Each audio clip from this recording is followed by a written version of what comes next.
Dexter. Resurrection llegó para revivir a uno de los personajes más fascinantes y perturbadores de la televisión moderna.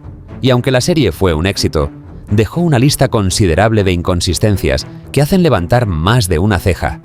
Hoy repasaremos los agujeros argumentales más grandes y las situaciones más improbables que vimos hasta ahora. Empecemos por el más evidente. ¿Cómo diablos sigue vivo Dexter Morgan? En la serie original, el tipo sobrevivía a accidentes de coche brutales, puñaladas, balaceras y huracanes como si fuera de acero. En la tercera temporada, por ejemplo, se duerme al volante, el coche da varias vueltas, queda destrozado y él sale del hospital con apenas unos rasguños. ¿Qué era eso? ¿Un auto blindado? Luego, en el final original, lo vemos conducir un bote directamente hacia un huracán. La escena parecía una despedida definitiva. Sin embargo, años después lo tenemos vivo, cortando troncos como si nada. Ninguna cojera, ni secuelas, ni traumas. Nada. Y para colmo, en Resurrection, sobrevive a un disparo en el pecho, pierde litros de sangre, espera largo rato a que lleguen los paramédicos. Y aún así es reanimado casi sin esfuerzo en un pequeño hospital rural. La explicación oficial: el frío detuvo la hemorragia. Técnicamente posible, sí, pero en la práctica, casi un milagro médico. Dexter ya está en una edad donde el cuerpo no se recupera tan fácil, pero él lo hace. Harrison incluso lo compara con un villano de película de terror. Cuando crees que está muerto, vuelve. Y no le falta razón. Por eso muchos fans se preguntan: ¿es Dexter un simple humano o un monstruo con resistencia sobrehumana? Sea lo que sea, su cuerpo parece tan inmortal como su serie. Otro punto que sigue generando debate entre los fans es la relación entre Dexter y Angela Bishop, la jefa de policía de Iron Lake. Desde el principio, la premisa suena interesante. Un asesino en serie escondido bajo la identidad de Jim Lindsay se enamora de la jefa de policía del pueblo. Pero cuando se analiza con calma, las piezas no encajan del todo. Angela no tenía idea de quién era realmente ese Jim. Hasta ahí, lógico. Pero lo extraño comienza cuando él empieza a comportarse de manera sospechosa y ella, una profesional con experiencia en investigación criminal, tarda demasiado en atar cabos. Incluso cuando descubre que tiene un hijo del que nunca le habló y que lo había abandonado años atrás, Angela no lo deja. Luego se entera de que fingió su propia muerte y huyó de Miami, pero sigue a su lado. Cualquier persona con un poco de instinto policial habría levantado todas las alarmas, y más aún una jefa de policía. Solo cuando su casa se incendia y Dexter golpea a un joven del pueblo involucrado en el casi fatal incidente de drogas de Harrison, Angela empieza a conectar los puntos. Su investigación la lleva a revisar casos viejos y a descubrir coincidencias con las víctimas del carnicero del puerto de Bay, el apodo que Dexter dejó atrás en Miami. Fotos, huellas, marcas de neumáticos. Todo apuntaba a él. Incluso recibe una nota anónima advirtiéndole que Dexter mató a Matt Caldwell. Y aún con todo eso, ella duda, vacila, parece buscar excusas para no verlo como culpable. Cuando finalmente decide enfrentarlo, el guión parece acelerarse de manera sospechosa. Toda esa tensión y pruebas se evaporan en minutos. En vez de arrestarlo, Angela abandona la investigación, dejando escapar al hombre que sabe que es un asesino múltiple. ¿Su motivación? Tal vez gratitud por haberla ayudado a resolver el caso de su amiga desaparecida. Tal vez simple negación, pero desde cualquier punto de vista, su decisión no tiene sentido policial ni emocional. Y así, uno de los personajes más inteligentes y determinados de la serie termina comportándose como una cómplice involuntaria. Un giro que, aunque dramático, rompe con la lógica que definía al personaje. Angela Bishop es, sin duda, uno de los personajes más frustrantes de Dexter, Resurrection. Y no porque esté mal interpretada, sino porque el guión la convierte, poco a poco, en una policía brillante que deja de actuar como tal justo cuando más debería hacerlo. Desde el principio, Angela se nos presenta como una mujer inteligente, metódica y con gran instinto. Es jefa de policía, madre soltera y líder respetada de su comunidad. Cuando su amiga Iris desaparece, su dedicación a resolver el caso demuestra que tiene todo lo necesario para ser una investigadora de primer nivel. Sin embargo, cuando se trata de Dexter Morgan, su capacidad deductiva parece apagarse. Incluso con todas las señales frente a ella, la identidad falsa, los antecedentes dudosos, las mentiras constantes, el comportamiento evasivo, Angela elige creer en Dexter una y otra vez. Ni siquiera cuando descubre la verdad sobre su identidad y sus conexiones con Miami, decide arrestarlo de inmediato. Prefiere observarlo, enfrentarlo emocionalmente, pero no actuar con la firmeza que la situación exige. Y cuando por fin lo hace, la secuencia es tan rápida y desordenada que parece más un recurso de guión que una decisión lógica. Angela lo interroga brevemente, lo acusa de asesinato y de pronto, sin motivo claro, decide dejarlo ir. Pensemos en eso un momento. Una jefa de policía con pruebas físicas, testimonios, antecedentes y hasta confesiones indirectas. Libera al principal sospechoso de múltiples homicidios. En cualquier investigación real, Angela habría sido suspendida, destituida o incluso acusada de obstrucción. Pero en la serie, el hecho se diluye, como si su error no tuviera consecuencias. A partir de ahí, el personaje se derrumba. Su ética se vuelve confusa, su criterio desaparece y su propósito como figura moral del pueblo se desmorona. El resultado es una contradicción enorme, una mujer que representa la justicia, pero que termina siendo el instrumento que garantiza la impunidad de Dexter. Y así, lo que pudo ser una rival a su altura, termina convertida en un personaje trágico, definido más por lo que no hizo que por lo que logró. Iron Lake, el escenario principal de Dexter, Resurrection, parecía la elección perfecta para revivir la historia. Un pequeño pueblo cubierto de nieve, donde todos se conocen y los secretos se esconden tras puertas congeladas. Pero, al analizarlo con detenimiento, se convierte en uno de los mayores agujeros argumentales de toda la serie.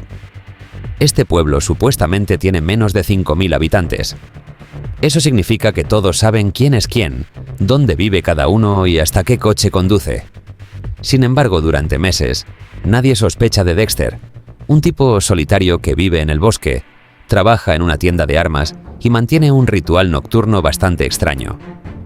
En una comunidad así, lo raro destaca enseguida. Pero en Iron Lake, la gente parece vivir con una ceguera colectiva. Por ejemplo, Dexter desaparece por horas, aparece con ropa ensangrentada. Un adolescente, Harrison, recién llegado, se mete en peleas. Hay cuerpos desaparecidos, incendios, drogas, un tiroteo. Y aún así, la policía local apenas reacciona. Incluso cuando muere Matt Caldwell, hijo de un empresario influyente del pueblo, la investigación es mínima. No hay autopsia detallada, ni análisis de ADN, ni revisión de cámaras de seguridad. Todo se resuelve con la conclusión más conveniente: accidente. Pero lo más absurdo llega cuando el pueblo entero asume que Dexter es un ciudadano ejemplar. Le ofrecen trabajo, confianza, incluso amistad. Nadie nota su pasado borroso, ni que evita hablar de su vida anterior. Ni siquiera Angela, con acceso a bases de datos y recursos policiales, encuentra nada sospechoso hasta bien entrada la serie. Y cuando finalmente se desata el caos, asesinatos, persecuciones, tiroteos, Iron Lake reacciona como si fuera algo normal. Un policía muerto, un fugitivo herido, un adolescente armado, y el pueblo vuelve a la rutina al día siguiente. Este comportamiento no solo resta credibilidad, sino que convierte a Iron Lake en un escenario casi caricaturesco. En un thriller realista, el entorno suele ser un personaje más, vivo, vigilante, cambiante. Aquí, en cambio, Iron Lake parece un decorado funcional, una excusa para aislar a Dexter sin tener que explicar demasiado. Y ese es el problema central. Iron Lake no se siente como un lugar real, sino como un refugio narrativo.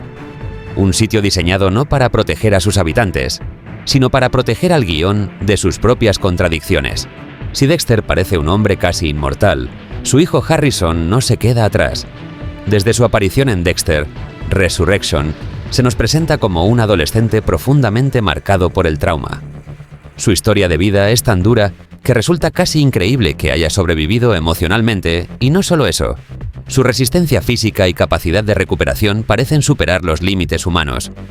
Esto genera una tensión narrativa interesante, pero también un problema de credibilidad que no se puede ignorar. Repasemos su historial.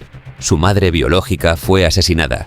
Su madre adoptiva, Hannah McKay, muere en Argentina tras años de ocultarse junto a él. Después de estas tragedias, Harrison queda a la deriva. Pasa por el sistema estatal, vive en la calle, cae en el mundo de las drogas y, pese a todo, logra encontrar y rastrear a su padre desaparecido, Dexter. Solo este recorrido ya parece casi imposible. Requiere un nivel de ingenio, determinación y suerte que normalmente se reserva para los protagonistas de novelas de acción, no para un adolescente común. Pero el guión no se detiene ahí. Lo que sigue roza la fantasía.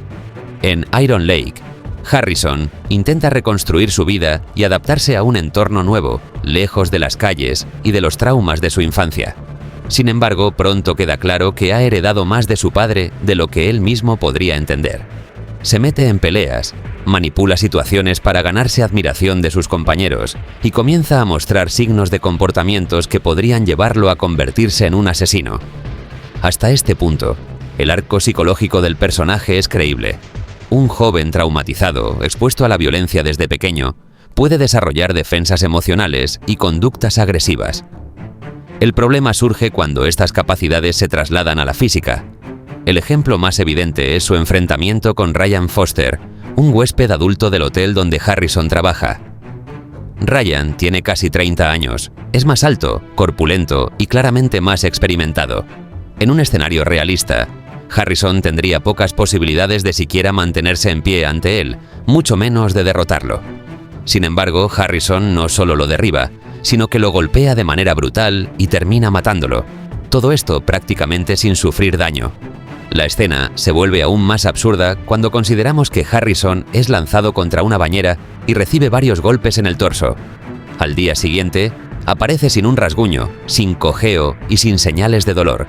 No hay contusiones, moretones, ni siquiera fatiga evidente. Los guionistas parecen haber transferido una especie de inmunidad genética de Dexter a Harrison, convirtiéndolo en un joven casi sobrehumano. Ni la adrenalina, ni el instinto de supervivencia pueden explicar algo así. Un adolescente de 17 años, sin entrenamiento formal en combate ni preparación física específica, no podría dominar a un adulto mucho más grande y salir ileso. Esta exageración física rompe la lógica que normalmente sostiene la serie, donde la violencia tiene consecuencias tangibles y realistas. Además, hay un efecto secundario. Harrison deja de parecer un adolescente con problemas para convertirse en una especie de superhéroe maldito, casi invulnerable. Esto, aunque puede funcionar para el drama y para mantener la acción intensa, socava el realismo psicológico y la tensión emocional que caracterizaba la serie original. El espectador queda atrapado entre admirar sus capacidades y cuestionar cómo un ser humano tan joven podría sobrevivir y triunfar en circunstancias que deberían haberlo superado con creces. En última instancia, Harrison funciona como un reflejo exagerado de Dexter. Ambos poseen habilidades casi sobrehumanas y resistencia increíble, pero donde Dexter tenía años de experiencia y entrenamiento, Harrison es apenas un adolescente que debería estar limitado por su edad, su físico y sus traumas. Esta combinación convierte a su personaje en un recurso narrativo útil para el espectáculo, pero al mismo tiempo debilita la sensación de peligro y realismo que hizo de la historia original algo tan atrapante. Uno de los pilares de la serie original era el código de Harry, la brújula moral de Dexter: matar solo a criminales que habían escapado de la justicia. Este código no solo definía al personaje, sino que también le daba lógica a sus actos. En Resurrection, sin embargo, ese código se vuelve más flexible que nunca, generando agujeros argumentales y dilemas éticos cuestionables. En Iron Lake, Dexter asesina nuevamente, pero sus elecciones parecen guiadas más por conveniencia narrativa que por su regla original. Por ejemplo, mata a Matt Caldwell, un hombre del pueblo involucrado en actividades ilícitas, y luego a Logan, un policía. Ninguno de estos actos se ajusta estrictamente a su código. Lo mismo sucede con los asesinos que aparecen en Nueva York durante la temporada. Dexter los elimina de manera rápida y casi cinematográfica, pero sin investigación previa ni preparación adecuada. En la serie original, cada víctima requería un proceso meticuloso: observación, recolección de pruebas, planificación de la escena del crimen. Aquí, esas secuencias se aceleran y el código de Harry parece olvidado. Otro aspecto problemático es Harrison, que comienza a reflejar las mismas tendencias de su padre. Dexter no le enseña con cuidado ni supervisa su desarrollo, simplemente lo expone a la violencia y la moral ambigua, como si la supervivencia de su hijo dependiera de replicar su propio comportamiento sin reglas claras. El efecto es doble. Por un lado, la serie mantiene su tensión y acción, pero por otro, destruye la coherencia interna del personaje. Dexter ya no parece un asesino meticuloso con principios, sino un antihéroe improvisado que actúa según lo que necesita el guión. En resumen, el legado de Dexter se transforma en un instrumento narrativo más que en un principio ético. Y eso explica por qué muchas decisiones, desde los asesinatos hasta las relaciones personales, se sienten forzadas o excesivamente convenientes, sacrificando la credibilidad a favor del espectáculo. Uno de los eventos más espectaculares y al mismo tiempo más ilógicos de Dexter. Resurrection es la fiesta organizada por Leon Preider, un multimillonario obsesionado con asesinos en serie. La premisa es intrigante. Un evento exclusivo, lujoso, lleno de asesinos que interactúan entre ellos. Sin embargo, la ejecución deja más preguntas que respuestas. Preider tiene recursos ilimitados, seguridad privada y un equipo especializado liderado por Charlie, una agente entrenada y eficiente. Aún así, la serie nos muestra errores que rompen la credibilidad. Por ejemplo, Dexter logra infiltrarse sin problemas, a pesar de que Red Smith, un asesino objetivo, también está presente. Las medidas de seguridad que deberían ser infalibles, como reconocimiento facial o vigilancia constante, parecen inexistentes o incapaces de detectar a un impostor. Charlie, cuya misión es localizar y controlar a los invitados peligrosos, falla una y otra vez. No nota las diferencias entre Dexter y Red, a pesar de que sus gestos, voz y comportamiento son distintos. Incluso con tecnología avanzada y entrenamiento táctico, no identifica al intruso hasta que ya es demasiado tarde. Otro punto que desafía la lógica: la facilidad con la que los asesinos actúan en público dentro de la mansión. Por ejemplo, Keith, un invitado del club de asesinos, es brutalmente golpeado y asesinado en plena luz del día, frente a la seguridad y sin que nadie intervenga. Nadie lo ve, nadie sospecha, y el cuerpo desaparece sin seguimiento. Estos momentos muestran cómo el guión prioriza la acción y el suspenso por encima de la coherencia. Aunque visualmente espectaculares, estas escenas subrayan que la serie ya no busca realismo. Los personajes pueden actuar de manera ilógica siempre que avance la trama. En definitiva, la fiesta de Preider es un ejemplo perfecto de cómo Dexter, Resurrection, mezcla tensión y espectacularidad, sacrificando la lógica interna y el sentido común por un espectáculo emocionante. En Nueva York, Dexter, Resurrection, nos presenta a Lel, un asesino planeando un secuestro en plena calle pública. La premisa es intrigante. Un hombre armado, usando herramientas de anestesiólogo y gas somnífero, busca capturar a Jules, una joven distraída con auriculares y música a todo volumen. La tensión es clara, pero cuando analizamos los hechos, surgen varios problemas de lógica. Primero, la escena ocurre en pleno centro de la ciudad, con calles iluminadas, coches pasando y negocios abiertos. Aún así, nadie más parece notar nada extraño. Un hombre drogando a otra persona en la vía pública sin mascarilla, arrastrándola, y nadie interviene. Esto rompe completamente la credibilidad, incluso en un thriller estilizado. Segundo, Lel es un experto en operaciones especiales, pero no protege su identidad. No usa máscara ni cuida su anonimato, y aún así, nadie lo identifica. Esto es particularmente desconcertante considerando que Dexter, disfrazado, logra intervenir y ponerle una máscara durante la acción.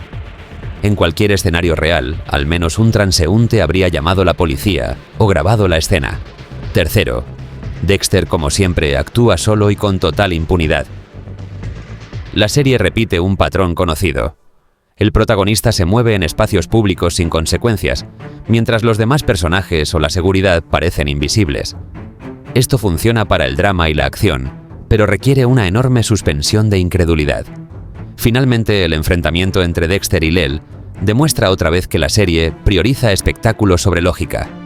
La coordinación, la rapidez y la eficacia con la que Dexter interviene son casi sobrehumanas.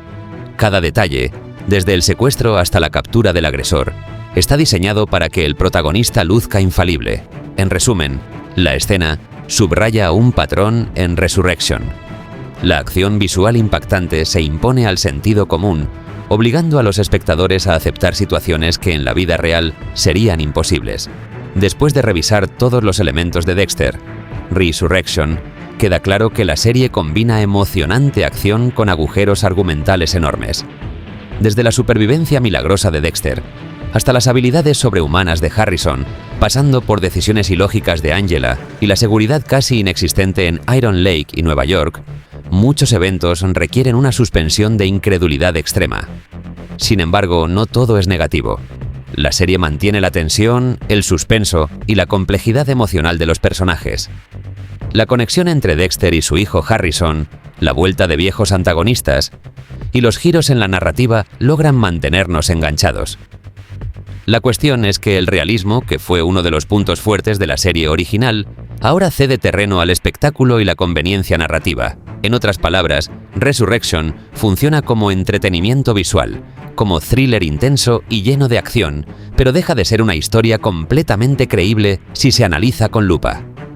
Personajes toman decisiones que no concuerdan con su formación, pueblos enteros parecen ciegos ante comportamientos sospechosos, y escenas de combate o persecución desafían cualquier lógica física o policial.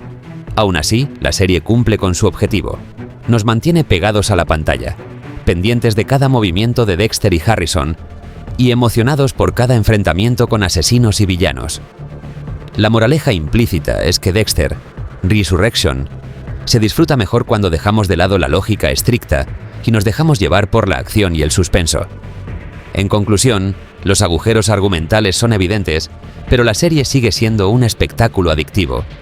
La mezcla de drama, acción y complejidad moral mantiene viva la esencia de Dexter, aunque ahora en un mundo donde las reglas de la física, la policía y la lógica son a menudo secundarias.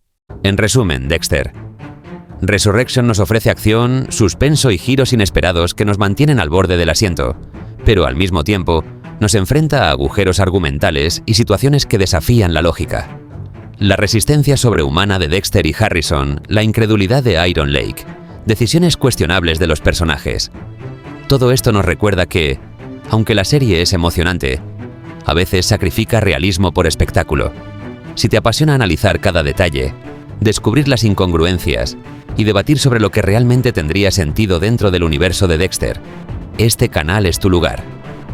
Aquí no solo vemos los episodios, los diseccionamos, los cuestionamos y los entendemos como nunca antes.